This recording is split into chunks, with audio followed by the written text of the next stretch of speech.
tôi thật sống ư sai ư nó ra quạt tạo này nữa tôi thật sống ư nhiều là thọ sẽ mùa ư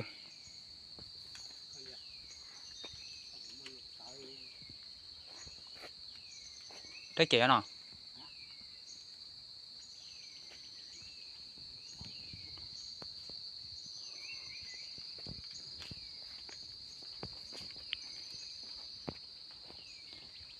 sai nữa tiếp lấy thọ sẽ một cái nữa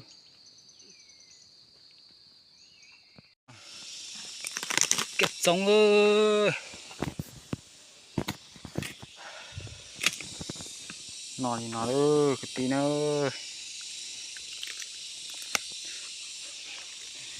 chao cả chỗ rồi liền ô thiệt mẹ lỗi cũng nhiều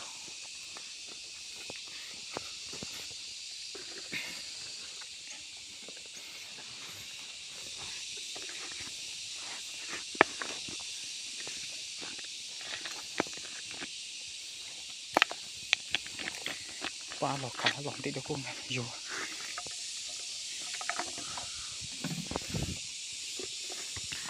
nó chỉ tao sống này à tao thấy ít phong này có bao tiền trên này ủa nào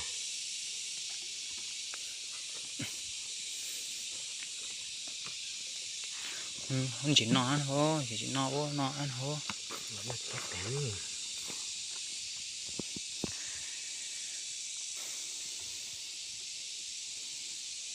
chua cơ không chỉ để cho nó mỏ vô ở trên này nữa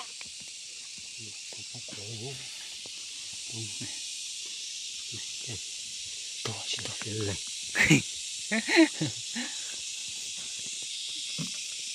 wow to một cái thế này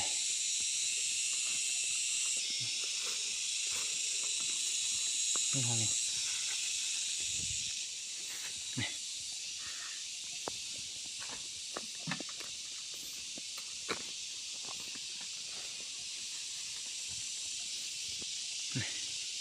chỉ đâu nhé cái đẹp hả bố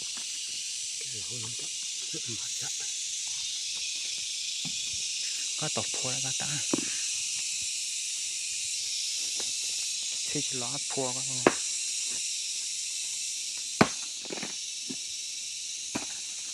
chỉ nó có non được chán như vậy tụi chè chỉ lót cái đó thì sao nó ra cũng chỉ to mà tao nó ra tao cũng chỉ to mà sao à sao con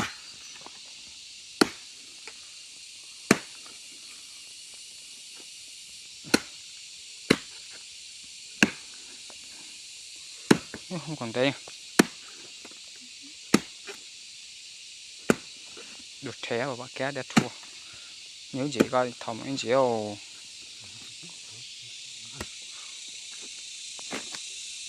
không con hố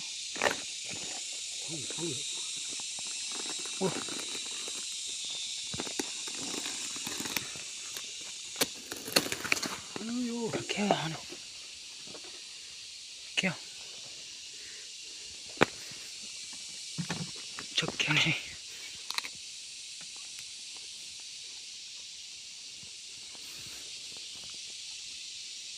nó vô chỉ nó vô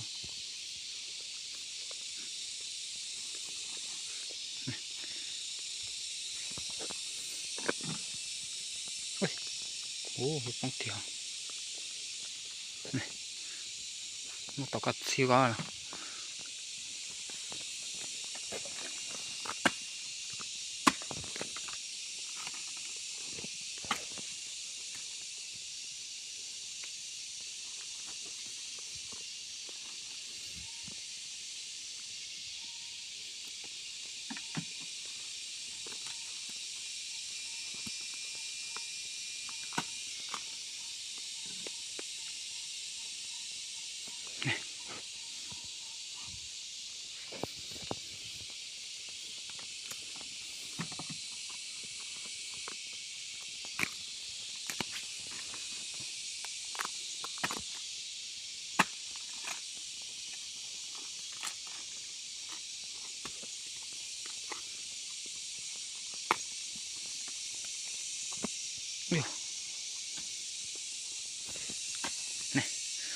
đây chỉ một thả nè nó sụp đai sụp đi là một lửa rồi không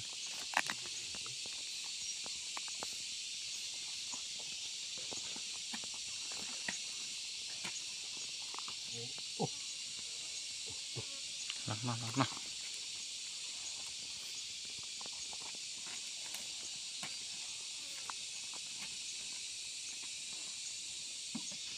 nè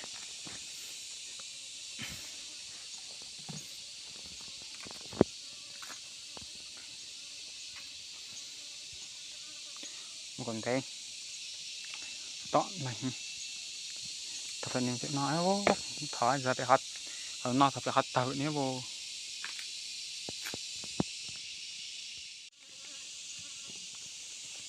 nè tẻo các bạn nè đi bật tròn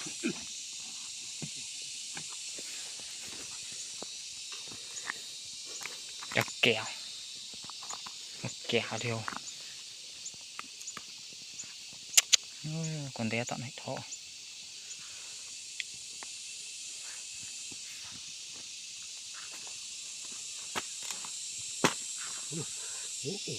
tỏng nó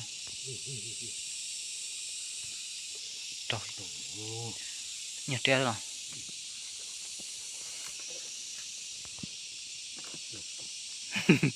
nè ôi giời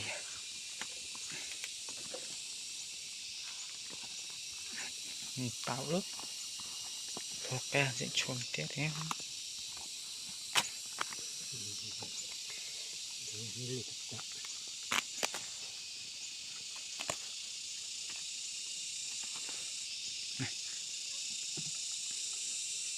ôi dồi nhà người hương muối tôi là nhắc cưa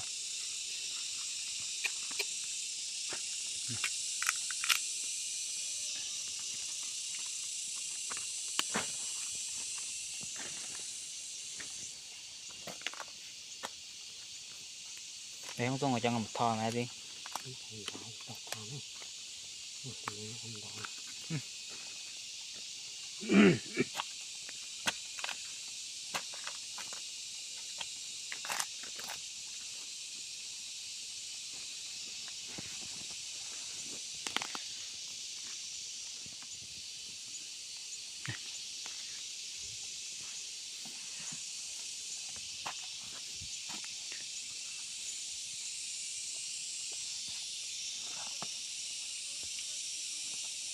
cho mình nghe một no luôn rồi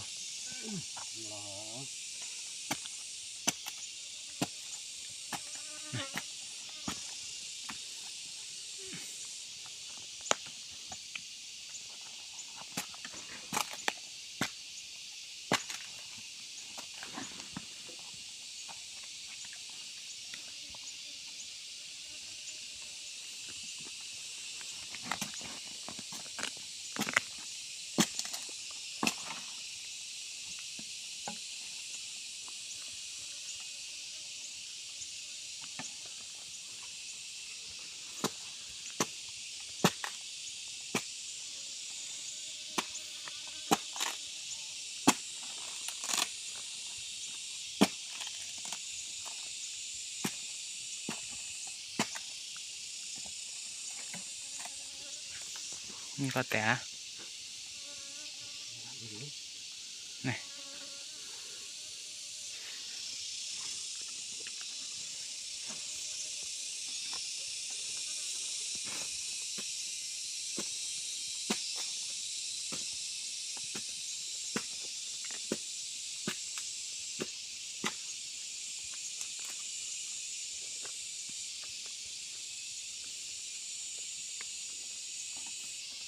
chỉ bên này chỉ phòng trồng thọ vô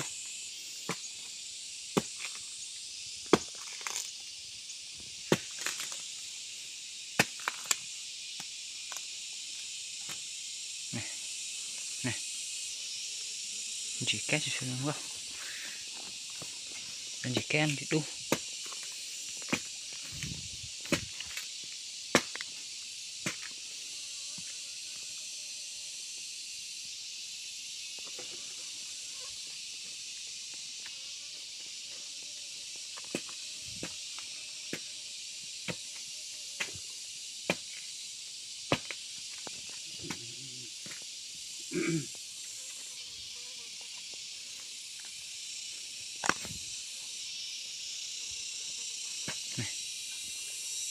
Đất lò như này nhiều. Đây là sợi nứa, phủ lại sợi nứa chưa? Đeo vào trên nó này.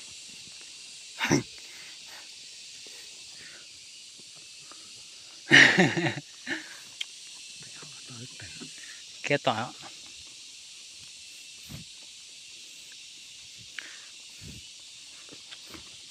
Ủa này. Ôi rồi.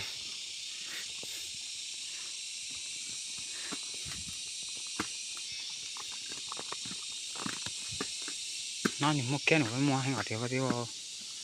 Chỉ mua như là. Ủa. Còn cái tận này mọ ok. Đây là sợi nhị téo à. Máu đang cả.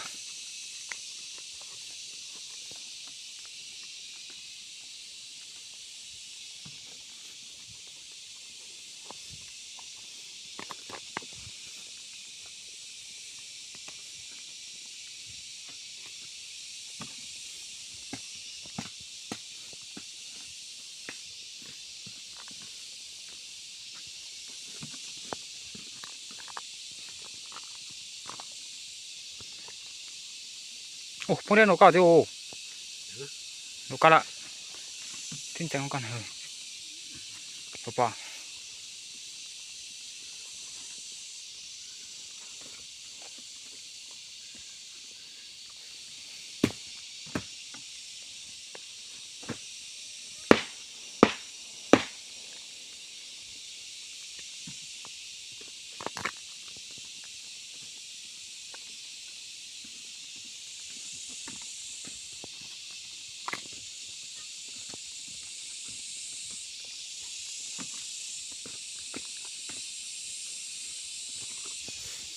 Ôi, bắt đầu nhá.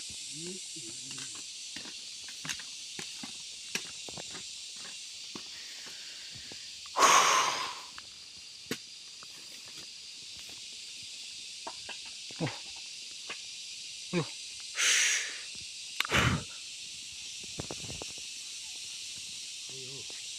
Còn đấy là một cái sen này này. Nó khưa hay không?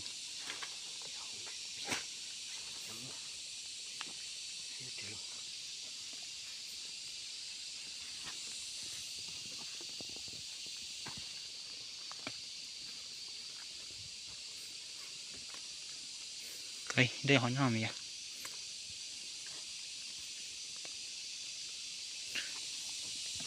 Kia à?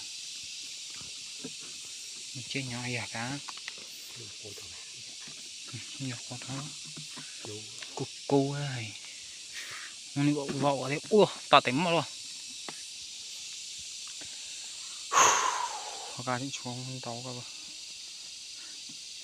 Đào này nghe dốt khoáng để ăn té mày. Ôn té đâu chứ. Tao sợ đó.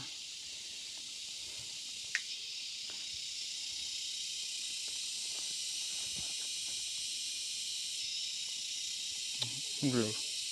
Thì đó. Cái mà.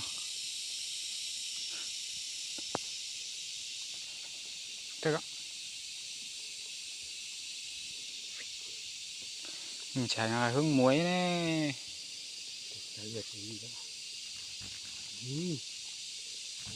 Mình đang có tàu nhưng mà cái đánh tay như ra Nắc khư.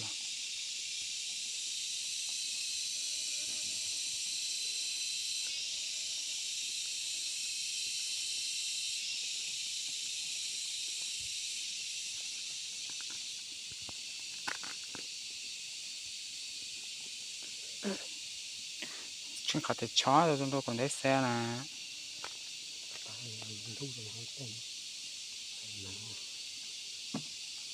kệ hư.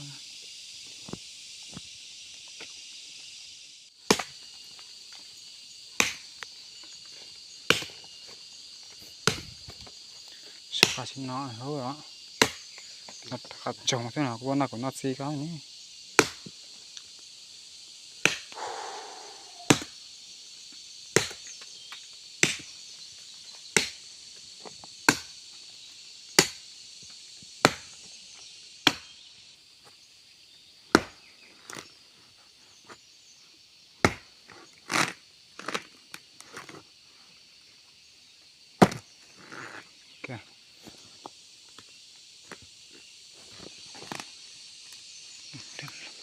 yellow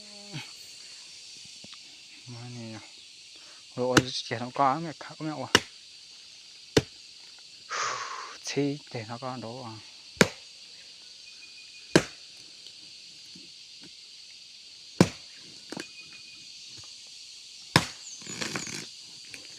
nó còn nhiều lỏng nữa cả nhá trẻ cả tuổi kệ càng cho lì heo cái nào đồ để phải không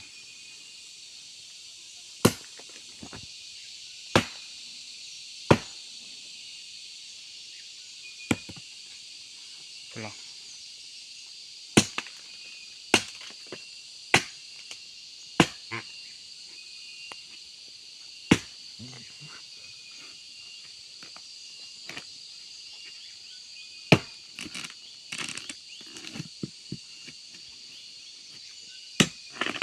trẻ cả mua chứ